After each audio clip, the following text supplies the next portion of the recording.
Thank you. I'll try to be very brief because I think it's time for a much more general discussion. When I was asked to be overall commentator, I thought about it for a while, and then I thought that's actually very wise, because overall means that they recognize that I haven't got a clue from the about the 18th century, that I know nothing about Blumenbach, but that I can say something more general and overall and give my own impression. I also thought it was prudent because what I know about the German 18th century, at least, is from reading a number of the people who are actually here. So,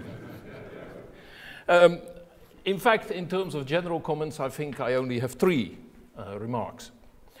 If we look at where we started yesterday, we talked about the project itself, Blumenbach Online, and we talked about the collections in the afternoon. I think what that discussion showed us is that in both presenting the materials we have, the collections we have, live to our audiences in the museum or in another way, and in presenting them online, we have to be guided by three basic principles, namely that of political awareness, ethical responsibility, and historical sensitivity. I think it's clear that most of the collections we in Göttingen have, especially those from the Enlightenment, are deeply imbued with British imperialism. As a Dutchman, I'm allowed to say this, Göttingen was a little outpost of a much bigger empire, and most of the gifts from George III came from a king who declared himself to be English-born and English-bred and who never set foot in this town. That applies to the Cook-Forster collection, of course, where if you go at it now, you may recognize it's a Nazi building, and that gives the burden of history. It's even stronger, I think, in the case of the collection of the skulls, which Professor Schultz presented yesterday. Here it is clear that there is a direct link with ethical and political considerations. If you talk about the skull, not just now, but especially in the early modern period, especially in the 18th century, you talk about the human brain, you talk about human intelligence. That means you talk about human reason, not to speak of the human soul. You talk, therefore, about questions of human freedom, of human will, of human rights. If we preserve these collections, we have the political, historical, and ethical responsibility to present them in an appropriate way. And that means looking at them from a plurality of angles.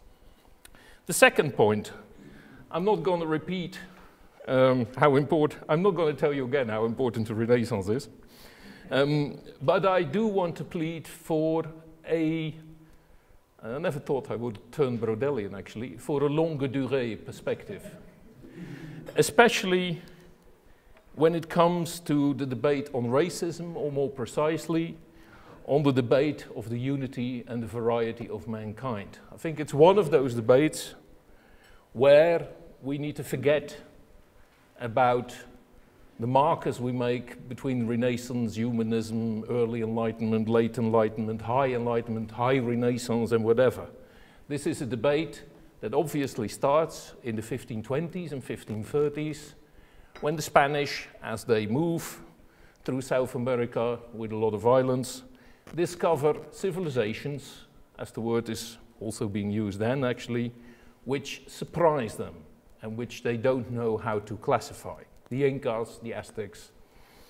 That leads to the debate in Salamanca, the famous debates with Vitoria, Sepulveda, later Acosta. That moves to the Dutch provinces as they try to outwit the Portuguese and the Spaniards in their own territories. That means, I think, in particular, that we should look at what I already said this morning, the epistemic shifts in this period. That is, the questions may be remaining very much the same throughout the 16th and 17th and 18th century, but the parameters of the debate, the approaches taken, the vocabulary used in terms of discourses, less in terms of concepts perhaps, or of individual words, they change, and those epistemic shifts, I think, are pivotally important. That also leads me to my third and final comment, That means that if you take a longer durée point, the role of religion should perhaps be a little bit more central than it has been. Various speakers referred to it, also John and Peter in their final remarks, in the final papers.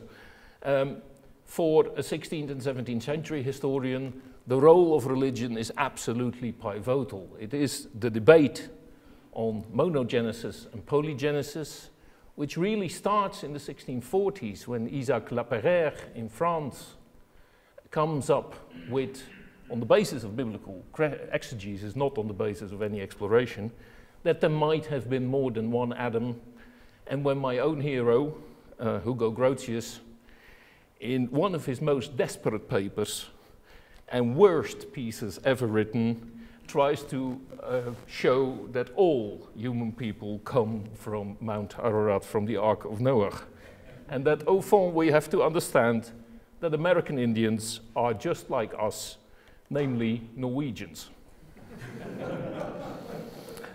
It also means that we should look at biblical history, therefore, and especially at the development of biblical criticism. And I think that the most interesting people in this kind of debates for me, surprisingly, have not been the free thinkers, the radicals. They have actually been the staunch Jesuits and the staunch Calvinists, because it is when they start to doubt that it really becomes interesting and important. And so, to end with, I present you one of my own heroes, Georg Hornius.